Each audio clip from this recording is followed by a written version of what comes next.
Hello, everyone. Welcome to the second component of my podcast. In the last edition, you must have realized I mentioned that we needed part two to complete the things we needed to know regarding the fundamentals of healthy lifestyle. So today we are going to commence on that part two that I promised. So if you're joining us on this for the first time, no problem. I shall recap most of the points, but you need to go back and listen to that first one. We've been diving deep into the science of aging. It's time for a quick recap of what we call the hallmarks of aging. These are the telltale signs that our bodies are aging and the underlying cellular processes contributing to why the cell formed from fertilization from that single tiny cell, which is supposed to continue to divide faithfully, making the same copy over and over again. However, over time it begins to dwindle both in quality and quantity of each subsequent progeny of the cells, keeping them from being the same and getting old, plagued with diseases like diabetes, hypertension, heart diseases, cancer, and also most of the multiple brain disorders. If you remember, we talked about genomic instability. Imagine your DNA as the instruction manual for your body over time. This manual can accumulate errors like typos, leading to diseases. These diseases are what we now call chronic non-communicable diseases. Another point is that one of the changes that we call the hallmark of aging was a shortening of telomeres. You remember we said that telomeres are the cap on the end of the chromosome, just like the end of our zipper, that allows it to continue zipping and unzipping without mistakes, and that these telomeres shorten over time. And so as we are getting older, it is this shortening that eventually lead to diseases because there is a limit to which the cell can no longer divide, called the Helflich's limit. We also mentioned that a specialized type of DNA polymerase which tend to repair these telomeres and therefore keep them going over a little bit longer. However, as we are getting older again, these same telomerases they deplete over time, and so no longer have the same efficiency and efficacy with which they repair the telomeres. So you see, so many things are happening at the same time, and that's why when Cortez and his colleagues defined these hallmarks, we now began to understand a little bit better why we age as time goes on. So as complex as the aging process is, we kind of have a greater understanding of those little cellular and biochemical changes that occur over time that creates the environment. It is important to understand this because if you get it, then it is that which gives you the impetus to decide on where you can plug in to reduce the influence of those on you as an individual, then reduce or reverse some of these diseases as well as slow down the aging process. And it's happening across the world. People understand it much better. So with each cell division, the caps, which are called telomeres, shorten and therefore signal the cell to stop dividing or even die. The next thing we explored, of course, was the one that excited me so much, which won Nobel Prize of Medicine in 2012, known as epigenetics. And we said that it is epigenetic alteration that are negative most of the time because of the inundation with things that are toxic to our body that causes our body. Epigenetic alteration do not alter the DNA sequence. So it's not a mutation. But what it does is that it is like the volume control or this on and off button of the genes to either present themselves during the replication process or protein synthesis, or actually hide themselves because of the changes in the histones that carry the DNA.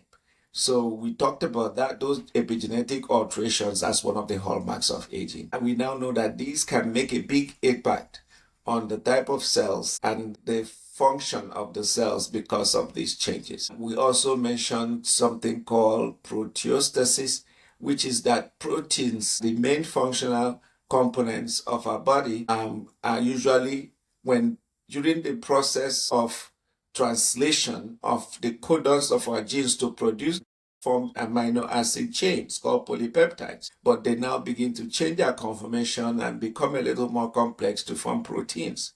So our body have this intricate mechanism, a system that manages this protein, just like industrial packaging, from the point of production to the point in which they are folded into proteins. When they the secondary folding, which forms tertiary proteins. Now, that process, like an industrial packaging system, can go wrong over time. We now realize that with aging and all the things we talk about, again, influence of our environment, they become less efficient. And this causes the buildup of badly folded proteins, as well as, like you will say, there is a protein traffic jam within the cells. So what happens? It leads to all sorts of disorders. Alzheimer's comes to mind when this happens in the brain. So that's what we had in the last episode. So in this episode, it's been a whirlwind tour of the hallmarks of aging. And when we did that in the last episode, it kind of gave us a little bit of understanding as to what is really happening when we say our cells are continuously, but when you get a cut on your skin, what really happens in the healing process? What is continually happening in every tissue in your body, in every cell in your body as time passes by, from the time that you were made as that single cell during fertilization. So understanding the hallmarks of aging is a very important background, a very important fundamentals. Like I said, the mantra of what I expound is that knowledge is the beginning of healing and is also the beginning of your health. And so by understanding these processes, we can now begin to develop strategies to either slow down the aging process or reverse some of these conditions they create so that we can live a healthier, longer life. You know, I can't forget my excitement in the last time when we really dove deep exploring how our epigenome and the intricate layer of the control that it has on top of our DNA, because that's what epigenetics means. While the DNA is the blueprint, it is the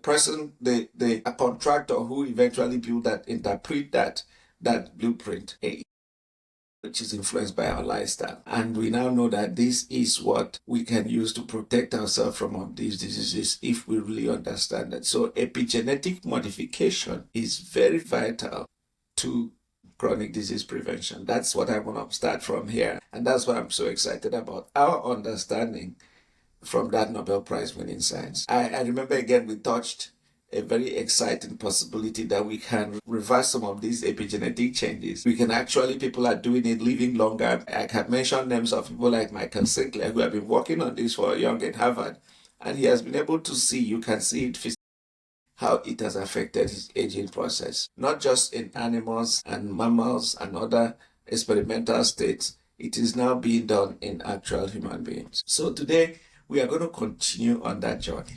We are going to continue on the journey through the aging process, exploring the remaining hallmarks that we now know that contribute to aging. So let's talk about one of the most important of them. I think also excites me. Inside our cell is an energy management system. And at the core of that energy management system is a powerhouse of battery like they call the mitochondria. I want you to think of them like that engine batteries that are responsible for creating the spark of energy that runs the engine of a car. And they are within our cells. What they do is that take the fuel which we get from the food that we eat every day, and then they couple it with oxygen that we breathe and spark the production of, just like you have in modern day engines. So they are responsible for generating the engine that we need to continue living every single cell in our body. So as we age, we now realize again that these batteries were out due to bombardment of all the things we talk about that we put in our mouth, how we use our muscles, and of course, the clarity of our mind, and bombardment of external things like toxins, and also the use and abuse of our cellular components. Hence, the engines become less efficient, and like the car, as it gets older, the engine begins to stutter and begins to struggle to run. So the mitochondrial dysfunction is a very important hallmark of aging. So when the mitochondria aren't working optimally, it affects everything from the energy levels to the organ function. Imagine a city. Can you imagine a city with a failing power grid? Everything slows down and then problems begin to pop up everywhere, from the industries to homes to refrigerators in your homes to schools and to all your supermarkets. It affects almost everything responsible for the running of that city. And that's what we understand now about the function and the role of the mitochondria, and hence how its dysfunction influence our aging and is also important in formation and causation of these disease processes.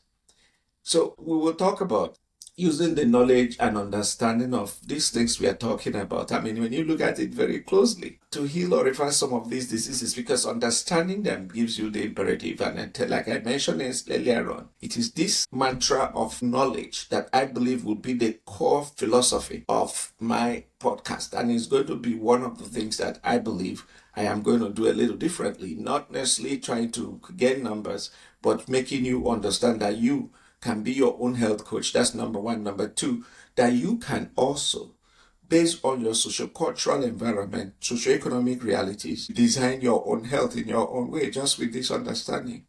I can hold on to that. Thankfully, because we now understand how the things wear down this mitochondria that we're talking about, there are so many things, so many ways we can now boost mitochondrial function. In fact, that is why they have developed what they call mitochondrial targeted antioxidants. If you remember, if you go and look at the advertisement, you hear about this molecule called coenzyme, CoQ10 enzyme, and all the other things. They are found said to will be the ones that protect these powerhouses from the damage, because it modulates the oxidative function of the mitochondria. But do you know, and I want you to forget CoQ10, and perhaps unsurprisingly, one other thing that tend to create important environment for optimal performance of the mitochondria: physical activity. Because physical activity is the outburst, the ATP created during the oxidative phosphorylation process has to be used up. If it is not used up, you now have excess of this oxidative species called reactive oxygen species, and they poison our cells. So you now understand why. If you bring in too much fuel, but you're not using it up, then it becomes toxic to our cells. And that's why exercise is one of the most fantastic ways that you can keep our mitochondria firing in all cylinders. And I'm talking about regular active life, which means that you are going to intentionally put these little engines to work. And the harder they work, it keeps them in shape, and it keeps your body in shape as well. That brings me to recall a question I believe is welling in everybody's mind. Let's talk about something that all of these, what do they do to these cells? If they go so wrong over so much and for so long, what happens is that the cells begin to go into a process. In fact, as a young medical student, I thought it meant that the cell will die. Yes, some of them will die. They can't stand some of the changes and the toxin. They go into what is called apoptosis. However, which is committing suicide, or they just die. However, most of the cells, rather than die, go into what we now know as cellular senescence. Cellular senescence or senescence. Please pardon my pronunciation. Cellular senescence is actually not death. It is the death of the cells, but leaving some sparks of life still present. Just like some people will say the person is brain dead and they're still breathing. That sort of thing is what happens to these cells. They are dead, but they enter into a state like a zombie-like existence. And that's what senescence means. So in lifestyle medicine, what we are aiming to do is to disrupt individuals as a human body, not the cells this time, not to go into that state where they are completely dead, but become a burden to their loved ones, because they will still be lying down and breathing. And so we now know what is called Healthspan, meaning the time you're vibrant and functional, not just the time that you are alive. So the health span is more important to lifetime medicine imperatives than your lifespan, because some people die at 60, but they will eventually be buried at 75, and 15 years they are burdened to their loved ones. So I want to make an episode on that later. But for the cells, they're not quite dead. Like I said, they are still, but they're not functioning properly either. So these senescent cells accumulate over time, and even then, the worst thing about it is that they begin to secrete harmful inflammatory products and substances that start causing damage to surrounding cells. Does that sound familiar? That's what happens when you have a bad apple in a bunch, because the bad apple will begin to spill things that will spoil the entire bunch. We know this from the wisdom of our forefathers. That's exactly what's happening to our cells. Now, when it begins to cause damage to the cells around it, it creates an inflammatory response by those cells because they are feeling threatened and they are feeling that something is hurting them. And so when they begin to release those inflammatory markers, that's not like the same type of inflammation you have when you have painful arthritis or tooth infection. But these are very slow, low-grade, slow-burning type of inflammation that goes on over time as we age because of accumulation of these senescent cells. And we now understand that that low-grade inflammation and toxic release that these senescent cells are producing are responsible for most of the age-related diseases, including some cancers. Sometimes I believe I am sounding a little bit nihilist. I'm sounding too giving a prophet of doom or gloom. No. Because of this understanding, scientists are now developing things that are carcinolytic drugs, which can actually influence them. But it's not the drugs. Lifestyle medicine does not depend on drugs. We understand again that certain lifestyle modification, especially with diet and exercise, can begin to clear these bad cells. I'm going to tell you what other promising part of the thing that invariably clean up, not just clearing them, but clean up the entire cell. In 2016, the Nobel Prize of Medicine and Physiology was won by a science called autophagy. Early research is promising, suggesting that autophagy, or self-cleaning, which means auto is self, phagos is eat. So autophagy actually means self-eating. It won Nobel Prize in 2016 because scientists now began to know that we have that intrinsic capacity within us to trigger the mechanisms that can clean our body of these cells. Guess what triggers them? Our forefathers knew this. Almost every ancient religion knew about it long before science is beginning to catch up. Fasting, intermittent fasting, or time-based caloric restriction, or actually restricting your calories to very, very low calorie diets, which are now being formulated across the world. We now understand why it is important for me to keep doing these podcasts, understanding the whys and the hows of some of these things that you hear about in the information superhighway, and that these fundamentals are important to healing and our healthy living as a lifestyle. It's not just to use it for just a short period, but to use it continually as a lifestyle. So intermittent fasting or any form of time-based calorie restriction, we do know triggers autophagy and we clean up those senescent cells. So these two hallmarks of mitochondrial dysfunction and cellular senescence are key players in the aging process.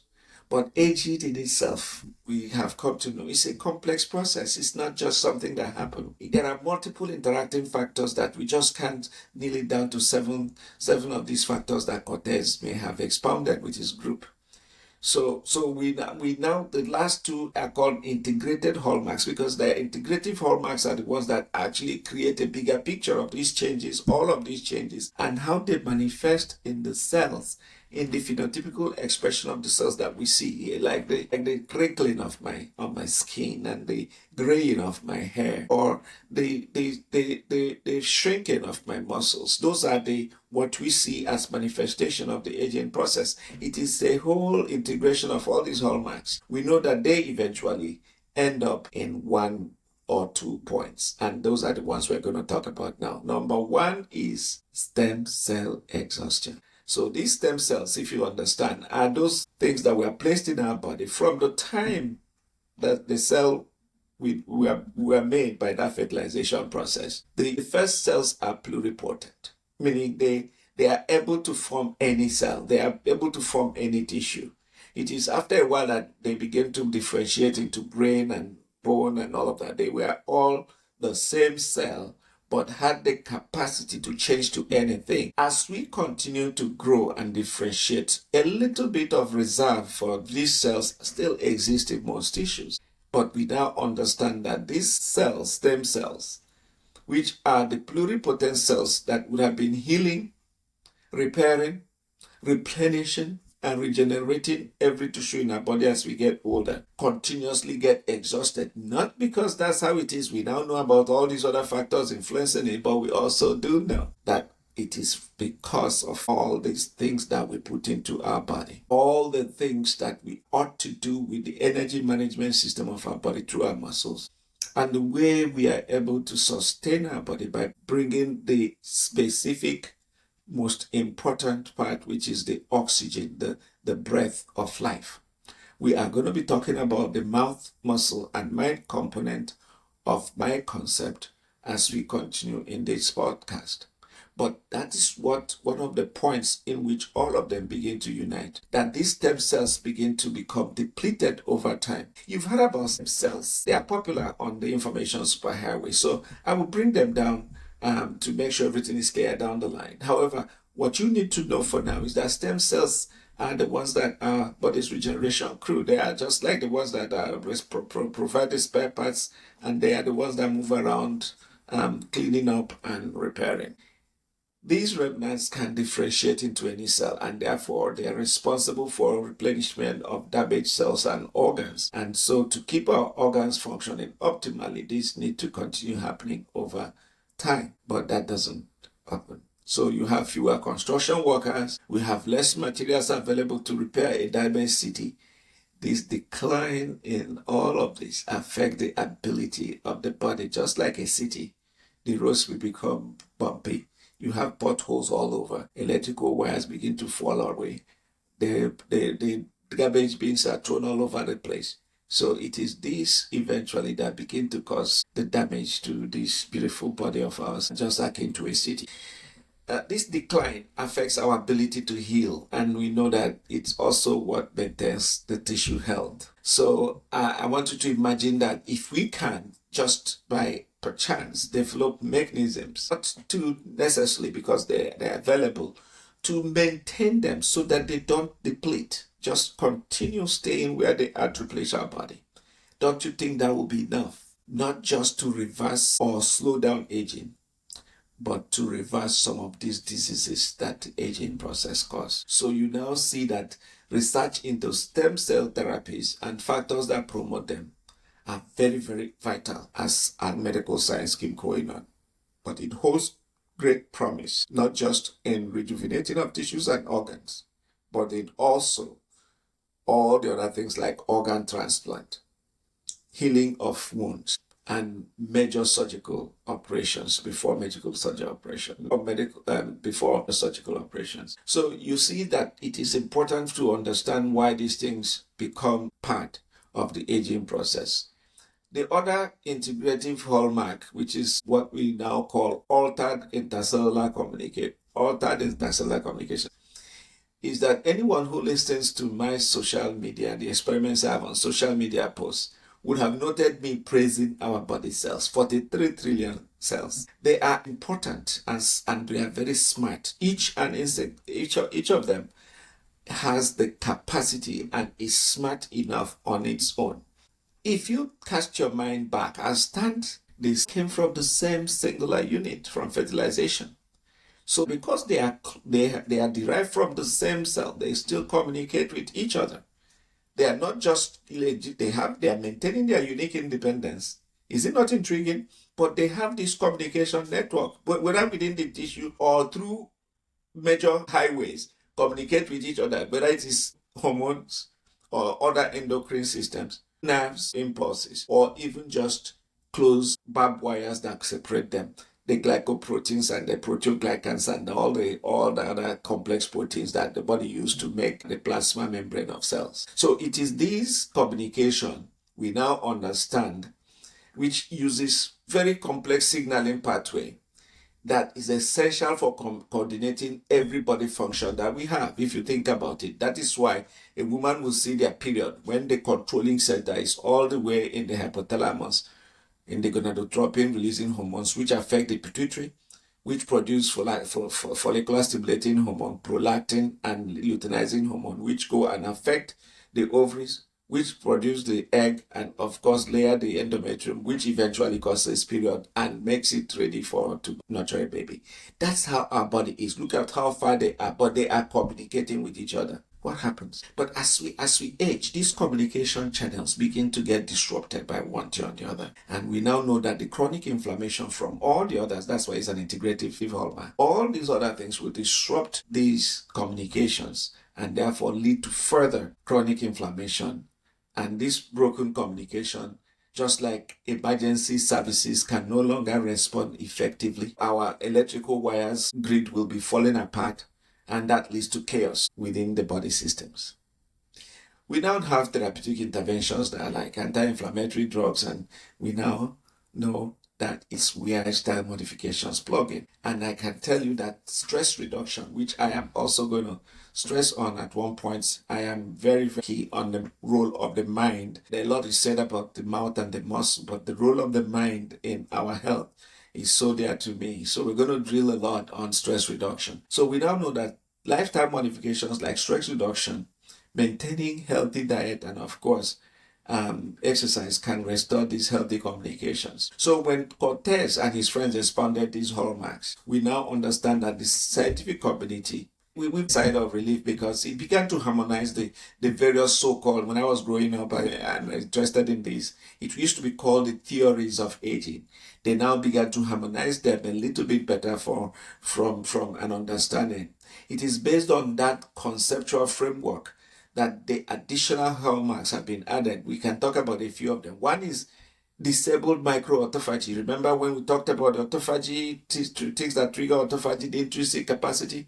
We now know that these cells are tiny houses, but they generate waste as well. The waste our cells keep generating, not just the dead cells in the macroautophagy, the small things that they produce, like pulling their poop and their urine that they generate every time, have to be cleaned up. We now know that the cleanup crew that removes them, including damaged proteins in the organelles and the debris that they form, as mentioned earlier in senescence, is intrinsically built within our circadian rhythm. And so sleep, when we sleep, our body goes into that mode in which it begins to clean up those cellular junk.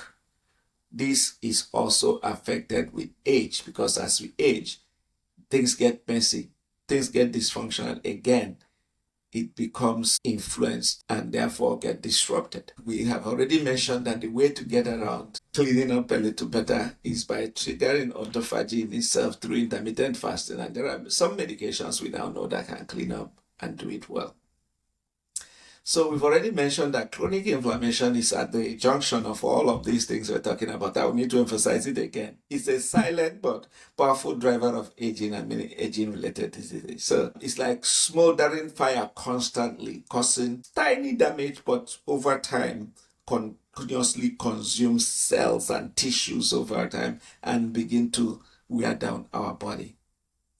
So anti-inflammatory diets that are rich in fruits and vegetables, omega-3 fatty acids, and some medications, and eventually we now know can dampen that. But the most important is the ones that you can sustain for a long time using your lifestyle modifications. The other one, I'm going to end this talk by talking about the one that is so new. Actually, I was faced in the first part of my career not recognizing its unique nature and its importance, is our gut. It is called the gut dysbiosis. It's one of the newest members to be included as Hallmark of Aging. And we began to realize that our gut is home to trillions of bacteria. They say it's actually more than the stars in the universe, collectively known as the gut microbiota. Now, this complex ecosystem plays a very crucial role in our understanding and in our overall health. It influences everything from our brain function. You'll be surprised. That is why some people, when your gut is loaded, you don't think clearly. You become depressed and anxious. It happens all the time. And when somebody gives you, that's what some guys in those days, they just use something and pump it to your gut called colon cleansing, and you push out that, you feel like you're born again. Now we do understand how that works.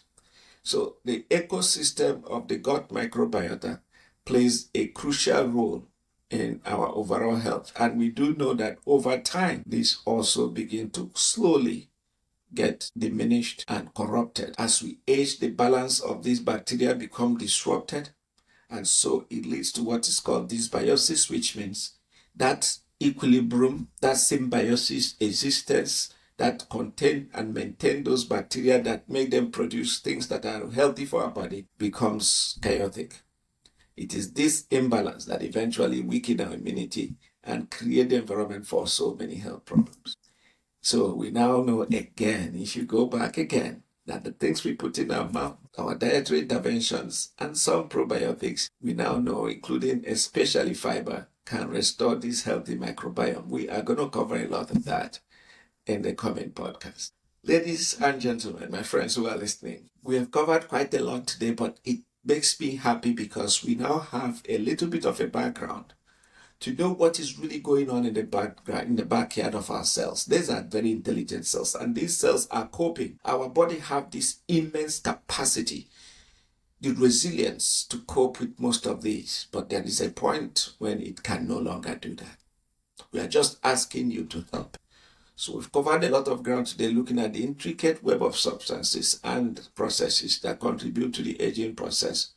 But the good news is that understanding these hallmarks, we can develop very important strategies, intervention strategies, which doesn't need pills and procedures mostly. Things you can do by just adjusting your habits to slow down or even reverse some of these aspects of aging, which by direct implication affect some diseases of lifestyle like diabetes, hypertension, cancers, heart diseases, autoimmune disorders, and neurodegenerative disorders like Alzheimer's, and of course, acidosis and Huntington's. Now, these strategies fall into what is now called lifestyle interventions, which lifestyle medicine experts are trained to provide specific, measurable, attainable, reproducible, and time-based specific prescription that is individualized, personalized through physical activity, diet options, stress management, adequate sleep. And as the beginning, there are still little things that pharmacological agents can do. Drugs like rapamycin and metformin have been known, they've shown progress, they've shown promise. So regenerative medicine also uses stem cells as therapies. They get stem cells from you, they improve it, and they re-inject it in areas where they are needed.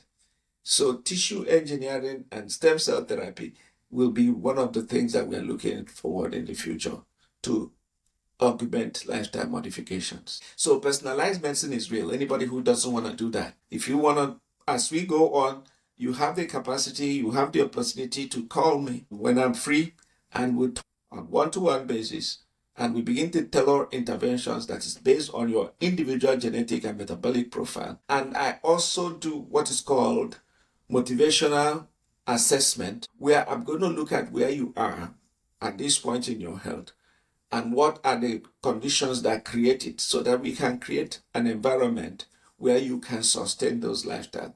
That's what is not available in this current paradigm, and which nobody except lifestyle medicine doctors who are trained to do it can provide. So the study of aging is a rapidly evolving field. It is continually being expanded by research and innovations, and we can not just extend lifespan as it is right now, we also know that we can improve health span. Various studies and research have shown that some of these current diseases that we have can be reversed. So it can allow us once more to live healthier, more fulfilling, and longer lives.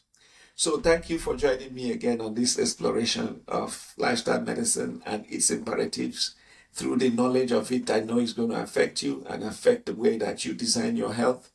And I want you to be a health coach for yourself and to understand the fundamentals that drive your health. So until next time, I want you to stay curious. I want you to do your own due diligence. There is open information superhighway. However, I want you to be cautious in the way you approach them, and that's why I do this. And I want you to do that while staying healthy, because we will continue doing this next week.